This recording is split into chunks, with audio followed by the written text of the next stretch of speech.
Oh my, that's kind of a big one. That's never stopped you before in any orifice. It's never stopped you before. You You'll never take it. talked dirty. You never talked dirty like that when we were married. You didn't earn it. Welcome to Reckoning Brothers, everybody. I'm Mark. Scott, you're out there in California. I am at an undisclosed location somewhere in the Miami Valley in Ohio, Cincinnati, Dayton. That was way more specific than I thought you were going to say. I thought you were going to be like somewhere between the Mississippi and the Potomac. But congratulations on you for being more and more proud of where you are. I appreciate that. I don't know if I'd call it pride or not. I mean, Cincinnati's actually a pretty cool town. I think that Cincinnati is a cool town. I think that Dayton is a cool town. The Wright brothers. The Wright brothers, bro. The Wright brothers. Say no more, fam, as the kids used to say 15 years ago. Yeah. Just saying. There's stuff to be proud of. When we came here, Wright-Patterson Airport, the town right outside of where you used to live, Scott, right outside Wright-Patterson Air Force Base was a boom town. Because we had 675,000 troops overseas in Vietnam. And so when you say we, you meant your family, not white people. I wasn't sure what you meant by we. What are you talking about? Never mind. Oh, yeah. Yes. Stupid joke. See, I can edit this. See, it doesn't matter. You know, I'll edit however I want to make both of us look great. I'll do everything I can to make both of us look great. And just that whole stupid joke, my stupid joke, and you not reacting to it, which was my fault because the joke was fucking dumb. I can edit all that out, or I can leave it in. You can leave it in. Vibes. Just to punish us. Just to remind me. Yeah. That I should stop being stupid. Yeah. What do you want to talk about, Scott? I had an idea. I'm not sure like if we're going to get too much into it because I'm so consumed with a lot of other news over the weekend that but I had mentioned that, you know, people's realities are shaped by algorithms. And that's verifiably true. And absolutely, it's true. Yeah. I feel lucky that because of what I do, and I can't disclose like what I do with like one of my jobs, but you use your mouth. There's men involved. Yeah, and I just want to tell everybody, you are well reviewed in that profession. Well reviewed. So congratulations. I only do it for drug money. I think that's a great thing to talk about. Yes, we are all, but I did want to ask you this question because I think I'm pretty tuned into my own piece of shitness when it comes to that algorithm thing. I think I'm pretty quick for the most part to be like, oh shit, I'm veering off too far from the path. I'm watching YouTube or videos on X that I shouldn't really be watching. I feel like I'm being pulled by an algorithm, you know, like this isn't like a valuable thing for me to watch, but because I've watched this video and this video, it's like I'm candy. It's like candy, right? Candy for the eyes. Do you have anything for you that does that for you, right? Like a certain type of video where you know you shouldn't be watching these videos over and over again. You think it might be influencing you, but you do it anyways. Do you have an example of that for yourself? I really don't. And that's because I am on so many different news sites, left, right, center.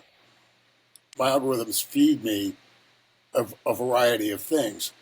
So the antidote's there because of your job, basically. It has to be there. You're going to see the antidote to the and I would do that anyway because the first algorithm that I was exposed to was my father's subscription list. So my father subscribed to multiple newspapers, multiple periodicals, weeklies, monthlies, and quarterlies from all different points of view. And that was the first algorithm that I was exposed to. And I have a great story about that. And it's my brother came home from college. He was on a campus not too far away from where we lived. And so he was home on the weekends quite a bit. And He'd been protesting the Vietnam War, which my father was okay with in principle because he got shot at. My brother once told my father, he said, I get shot at for a living to protect your right to protest whatever you want. He told him that after he threw him in a car when he was protesting outside his Air Force base. He saw my brother protesting outside of his Air Force base with a couple hundred other protesters, and he got out of the car, and he threw my brother in the car, and he goes, I get shot at for a living to protect your right to protest. Just don't do it on my Air Force base. That seems like a very, very reasonable request. My brother came home from college once. He was all animated about the war. He had the audacity to tell my dad, you're just brainwashed by the military. Mm. And my father said, he grabbed 3 or 4 newspapers, the New York Times, LA Times, both of the local papers, the evening and morning edition, the Cleveland Plain Dealer, and all of his periodicals, all of his weeklies. He said, I read 6 newspapers a day, 22 periodicals, 11 weeklies, 12 monthlies, 7 quarterlies. You're reading 2 underground pamphlets, communist pamphlets from Yellow Springs. Don't tell me I'm fucking brainwashed. My father was against the war too, for different reasons than my brother. No, that's a cool story. I gosh, I think I maybe met your dad one time, but he did strike me as reasonable. Very reasonable, smart, well-read dude. And you still have a good relationship with your brother, correct? And he's still a pretty far to the left? He's a literal communist and always has You guys been. get along, right? Like, you don't dislike the man. Yes, we do. And we get along great. We get along fine, which I think is a commentary on the modern day, where people are excommunicating people from their families, are breaking up and literally isolating themselves from their family members because of who they voted for. Like, my brother's a communist. Like, he's a literal communist. I'm not going to disown my brother because he's a communist. Like, I don't agree with him, but I love him. He's my brother, right? I saw a whole bunch of it over Christmas. Where people were like, if your family member voted for Donald Trump, if you had family or you had friends, or if you were thinking about going to Christmas dinner and there's going to be a family member that voted for Donald Trump, you shouldn't go. Because that's a person that's actively trying to take your rights away, and blah, blah, blah. And I'm like, it's actually cult mentality. Like, extricating yourself from your family and friends because of who they voted for or because of their beliefs is cultism. It's what cults do. It They 100% extricate themselves from their families. You mentioned those videos. That's another example of YouTube rabbit hole or an X rabbit hole I go down that I'm not proud of. It's one of those things, we don't know what the numbers are of crazy ass cultists saying that to their family members. And I'm afraid my numbers are getting skewed because I get rage baited into these videos. I think that's a legitimate concern I should have. Would you disagree? That maybe I might be convincing myself that that's more. If There's you were more of those people somebody out other there than than if you were somebody really other is. than the Scott I know, I would say yes. But I know that you don't suffer from confirmation bias, and I know that when you're interested in a topic or a news story, you dive in with an open mind and look at different perspectives. Yeah. I know you not to be a confirmation bias person. And I know that. Tell me if you think this is a wrong way to go along those lines to go about this. Whenever I'm researching a subject like AI or something that I've been getting really into, I'll listen to interviews, and a lot of times I'll find what I think is the best, most reasonable personality, and I'll kind of latch on to that person and maybe 2 or 3 others and learn through that. Like, I'll go through the motions of, like, okay, is this person a decent person? Are they bullshitting me? Can I trust them? Whether they're right or wrong, are they a trustworthy, good actor? And then I'll watch a bunch of their interviews. I might watch hundreds of hours of their interviews, between interviews and books and podcasts and things like that. and then get my information through personalities. I don't know if I've really heard other people admitting to doing it that way. I understand that's flawed, but it's the way I do it, especially in deep I actually subtext. think that's a pretty scrutinized way of doing things. Hmm. And I think you're doing a better than adequate job. I think you're doing a good job doing that. But once again, I mean, I know you well enough to know that you're going to hear several voices. You're going to go, this guy doesn't sound like he knows what he's talking about. This guy does. Yeah. And I know you well enough to know that your judgment on things like that is pretty fucking sound. So for you, I think that works well. For people who live in the bubble, right? Who only believe committed leftists, committed rightoids, right? And we see so much of it. I mean, there are people on social media that will spend an entire day talking about Donald Trump, day after day after 2 dozen tweets a day about Donald Trump. Hmm. And yes, there were people when Biden was president that were doing a dozen tweets a day about Joe Biden. And I'm telling you that one is just as bad and as psychotic as the other. Is if everything is politics, politics, politics, politics, politics, over and over and over. It's always politics. I was listening to somebody way smarter than me, and they were trying to find the line between educated populace in a democracy is good when it comes to politics, right? But also, if you're so hyper clued into the horse race politics, like you're on X and you're following everything every day and you're just a normal dude who works at a place, that's unhealthy as fuck. So where do you find that balance, right? Yeah, I don't know where it is, but it's not a normal person on X on their phone during every lunch break, you know, rage posting. That's not what Yeah, it is. yeah. I mean, I'm on X, and most of Oh, you do very good rage posts, by the way. I Your rage don't do a posts are lot of great. I don't do a lot of posts. I respond to a lot of Yeah, nonsense, you do. Your smart ass comments are pretty good. right? Yeah, And I should be yeah, they're nicer sometimes. Like when it's something really fucking stupid, I will end it with "you fucking idiot," right? You've called more than one person Adolf, I've noticed. So Well, they have you deserved know, it. like yesterday, somebody said, "What's wrong with anti-Semitism?" And I just did the "Hitler likes your" tweet back to him. We should talk about this rise sometime. Just devote a bunch of time to the rise of anti-Semitism lately. It's so fucking gross and it's so fucking prevalent. It's like every post on Twitter. You just no more than 10 comments do you need to go down basically every post before you'll find something anti-Semitic Yeah, or it's anti-Israel if you don't think that's anti-Semitic. Fine. Now the algorithm's a trap. It's a trap because it feeds into our base emotions, and our base emotions aren't what we should be fucking paying attention to. We're creations of evolution, right? We're animals. We need to rise above it and level up as a society.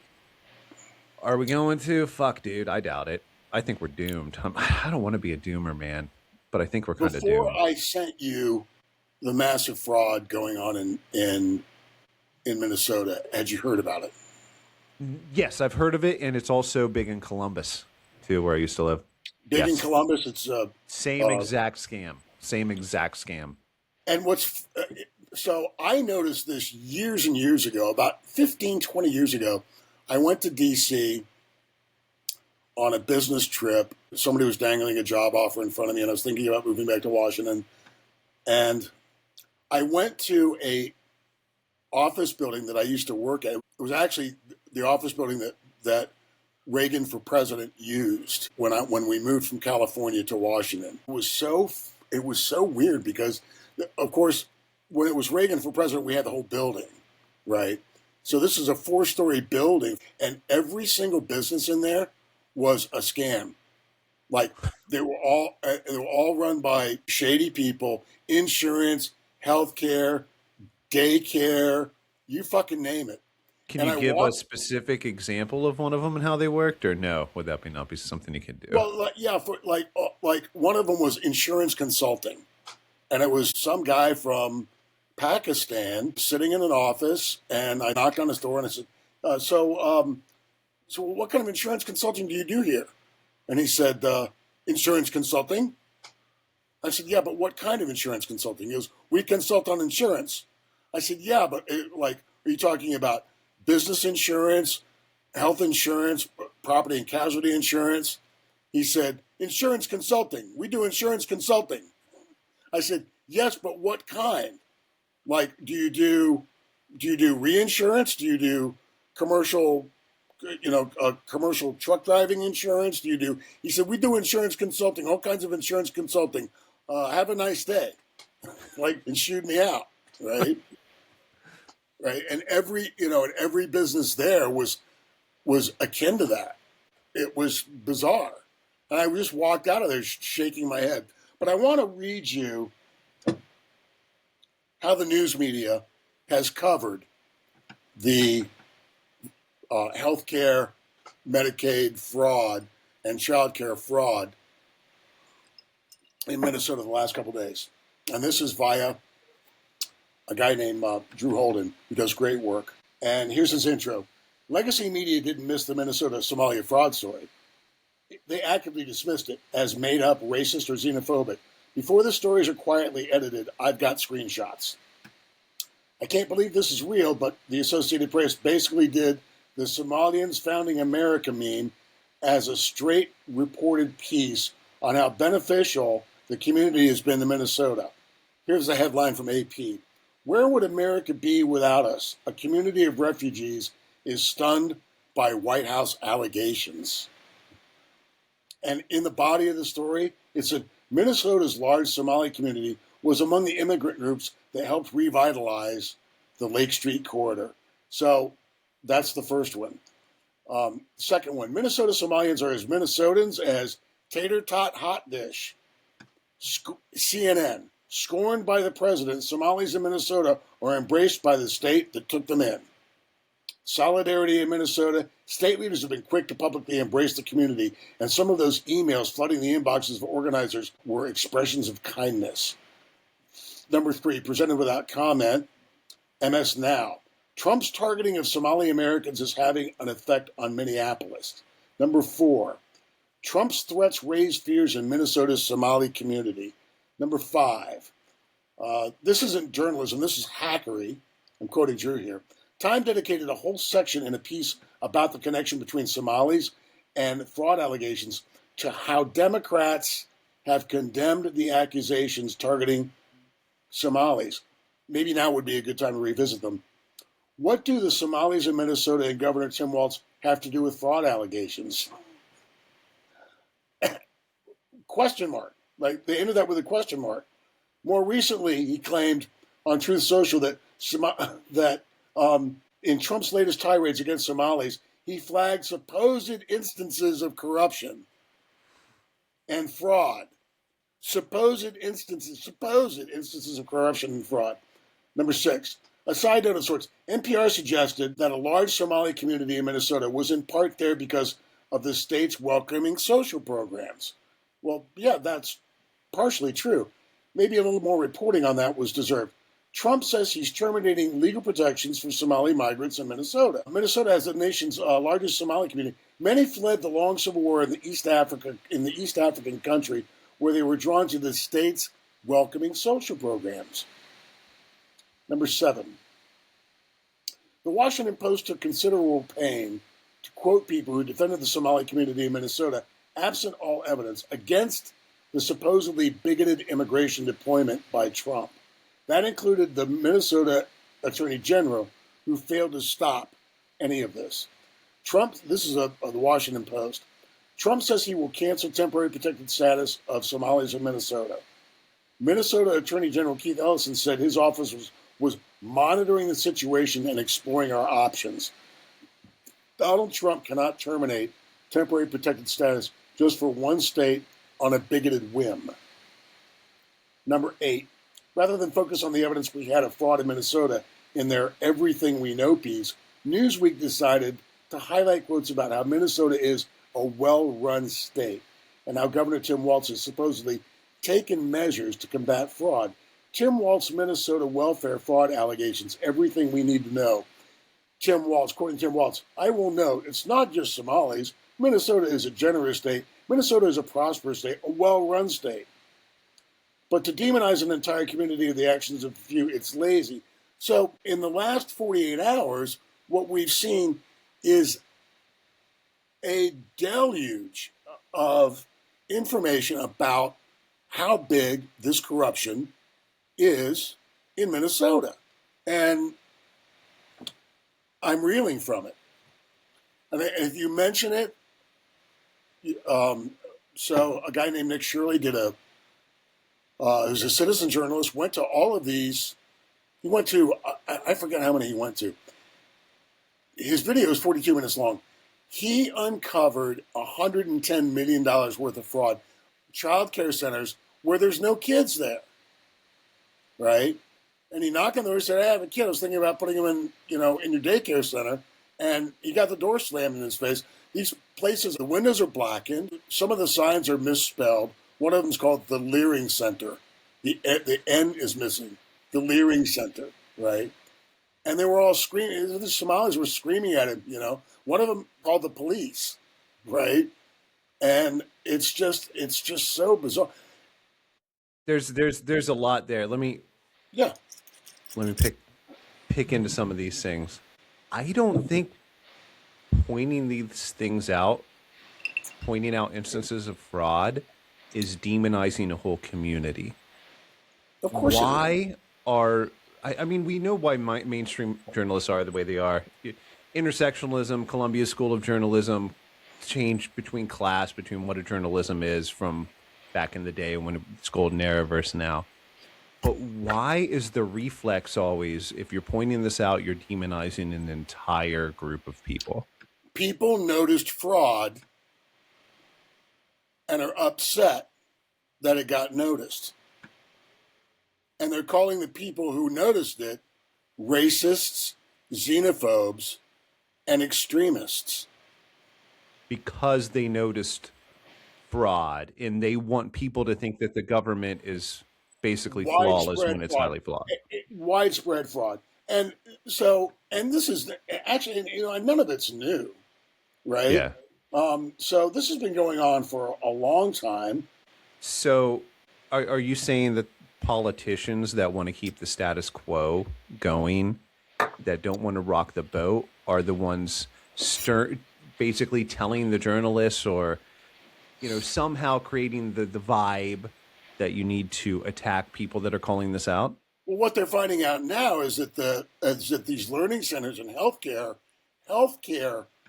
companies, these LLC healthcare companies, which Nick Shirley, by the way, went to too, and none of them. It was like the story that I just told you about the guy in Arlington, the insurance guy, right? Yeah. He's like, I was thinking about getting some help, getting some healthcare here. What do you have to offer? And they all threw him out. Like, we don't have healthcare here. Get out. Right? I've seen Nick Shirley. He's good. I've seen a lot of his videos. He's good. So, I'm sorry, what was your question again? So we talked about how they want to attack the people that are calling this out. Are these just politicians like, hey, look, they're trying to upset the status quo. They're trying to make government look bad. Sick 'em. What's happening exactly here? Well, what's happening is the same people getting the government funds, the taxpayer funds.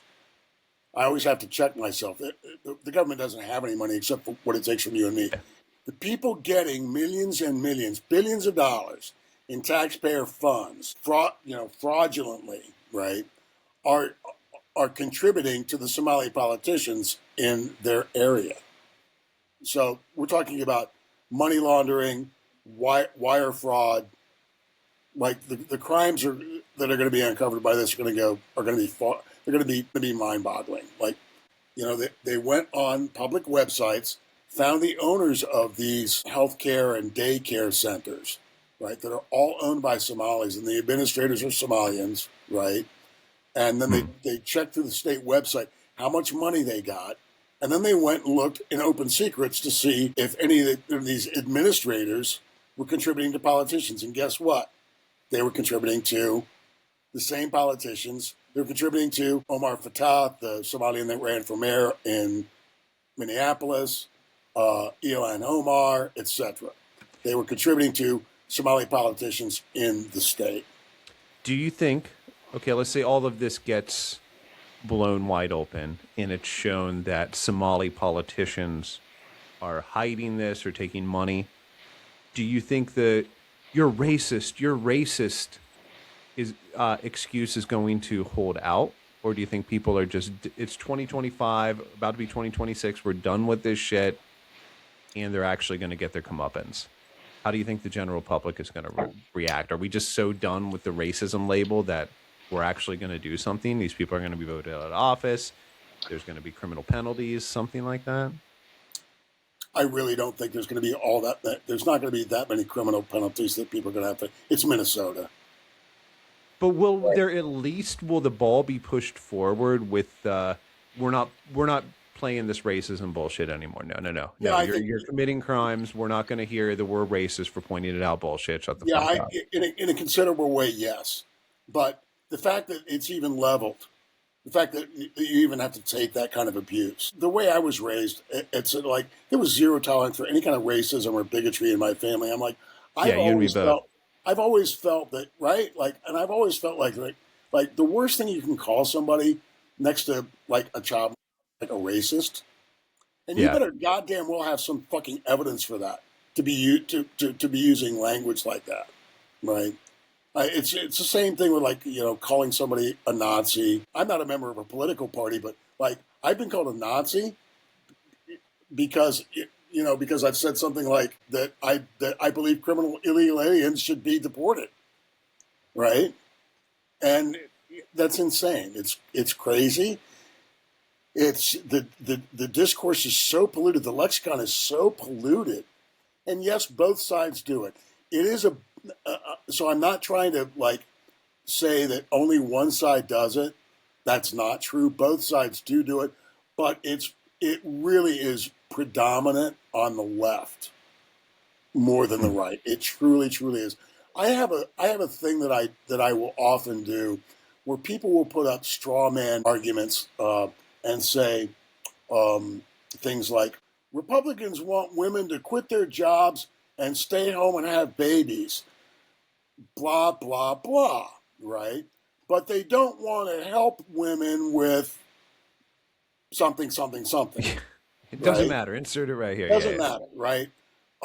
That's a perfect day, and so I will say to people that make blanket claims like that, I will say, name somebody, which person whose name most people would recognize has said that. A very prominent feminist said yesterday, Republicans insist that women quit their jobs and stay home and have babies because that's the definition of womanhood.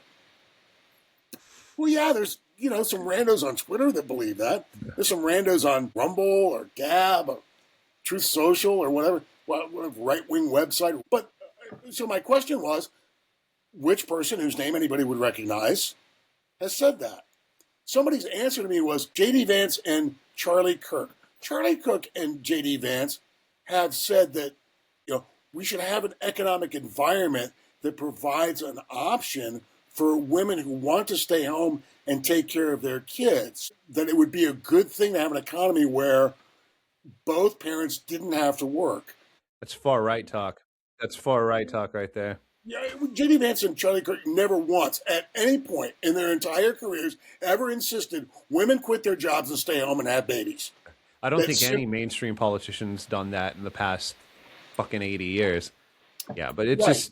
just So, and whether it's that or whether it's like one the other day was like, Republicans don't want you to know about the history of slavery, and that's why they keep it away from you, and that's why something, education, blah blah blah, and that's why they want to hide our past. Give me a name of somebody who's most people would recognize who has said we shouldn't learn about slavery. When I was in school, slavery was a huge subject. It was taught chattel slavery in America was taught. We spent weeks and weeks on it, and it was taught as the evil that it is. And Correct. I'm not aware of anybody that was taught otherwise. And that was in the 90s. I'm sure it was true for you back in the 30s. Good dig, nice dig. Yeah, I mean, I had to throw one in. We've been yeah, too no, serious I for too went. I long. went to elementary school in the 1960s, in the late 1960s and 70s, and same thing, Yeah. same thing. Or the Indians, the plight of Native Oh yeah, Americans. the Trail of Tears and everything, rightfully All of that taught was taught. for how horrible So it was. it's just one straw man after another into the ecosystem, and when and I literally I have asked that question: which person whose name most people would recognize has ever said this or done this? I've never gotten that. If I get an answer, it's a wrong answer. Yeah. And, like the J.D. Vance, um, Charlie Cook answer. J.D. Vance never insisted women quit their jobs and stay home and have babies. He's never done that. He has said, once again, that that we used to have an economy where one person could work, and if the other spouse didn't want to work and wanted to stay home and raise kids, they were able to, because their economic station in life allowed them to do that. That's Right? awfully socialist of you, saying that one person should be able to make enough money to support a family. I know. Right? How many minutes have we Hey gone? man, I think anyone that leaves college as a political extremist and was made that way through their college education is entitled to a refund. Because I you think so just, too. Yeah. Yeah. fuck, dude. Well, that was fun. Kind of depressing, but yeah, thank you for those videos. Nick Shirley, you sent me his videos. He's good. I put him in the same category of like Savannah Hernandez, like the on the street, real smart, real sharp people that are out there talking to people doing the legwork. Props to them. Fantastic. Oh, I know. Let's close this out. So, you know who Hassan Piker is, right? Yes, of You course. will never guess in a million years what his commentary was on Nick Shirley. He obviously didn't watch the video, right? He didn't watch the video. He couldn't have possibly watched it and written this down. Or maybe he did watch it and wrote this down. Quote, I don't know what kind of fraud Somalis in daycare are doing, but I think it's a separate crime to try to storm with a camera into a daycare with kids in it. I watched the videos. He didn't storm. He knocked on the door and acted as if he wanted to get his son in there. He didn't even go inside the buildings. Yeah, it doesn't matter. He's just, speaking to his audience that he knows isn't going to watch the source material anyways. Like it's circle jerk fucking dumbass bullshit. Of So course you he's going never to say guess what whatever. the communists and the socialists and the lunatics that live in their algorithm bubble commented with on that thread. Tell me. Middle-aged men storming daycare centers with a camera gives me pedophile vibes.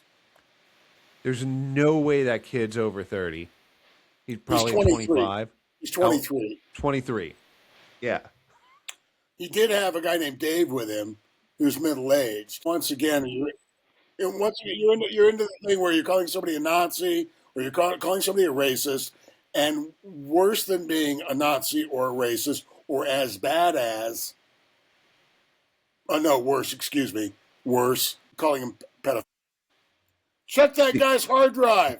He's knocking on the doors of daycare centers.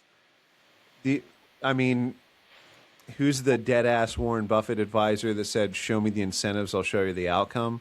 I think these kids or whoever is commenting on Hassan Pikers, they want to get the likes, whatever the platform is that gives them likes or validation. Just saying random, dumb, clickbaity, ibaity, whatever you want to call it, shit is what they're doing. It's not based in reality at all. 60 Minutes and Michael Moore are the kinds of people that did stuff like this. Like 60 Minutes Yeah. used to knock on doors with a camera and go, "What are you guys doing in here?" I thought Michael Moore had I know politically you disagree with him, and so do I. I think he had some fantastic documentaries. Bowling for Columbine, Fahrenheit 9/11, the one where he predicted Trump, the one about Flint, Michigan and the Yeah, water that yeah, showed Obama not drinking the water. Great documentary. Great yeah. documentary. He was hard on leftists on that one, people. Watch it. He was hard on leftists. He was great. And That's what he and did. now You're it's right. He did and what Nick now it's Shirley did. He did what Savannah Hernandez does. this story's being ignored. And I don't know. I may have sent you a screenshot, but there are zero AP stories on Somalia daycare fraud, zero PBS stories on Somalia daycare fraud, zero New York Times stories on Somalia daycare fraud, zero NPR stories on Somalia daycare fraud, zero Wall Street Journal stories on They will Somalia. never. It's going to take. It's a long road to defeat the intersectionalist religion. It is a long road, dude. And there's Zero people that BBC stories, zero CNN stories, zero Washington Post stories. a long road. They're in that. They're in that religion. How are you going to convince people out of intersectionalism? There was a water that they were baptized in. It was their education. It certainly was their college. How are you going to convince them that intersectionalism is bullshit and that everybody has their own It's agency? their religion. It's their religion. It's their religion. We can try. We had actual journalists like Woodward and Bernstein that followed the money on Watergate, and now it's not a single like big name reporter with any of the outfits that I just rattled off that want to get famous by following the money in Pe- Minnesota. People aren't watching those motherfuckers. They're watching Nick Shirley videos on X. Yeah, 80 million views. All right, Yep. Scott. I had fun. I hope you had Yeah. fun. I got a little drunk.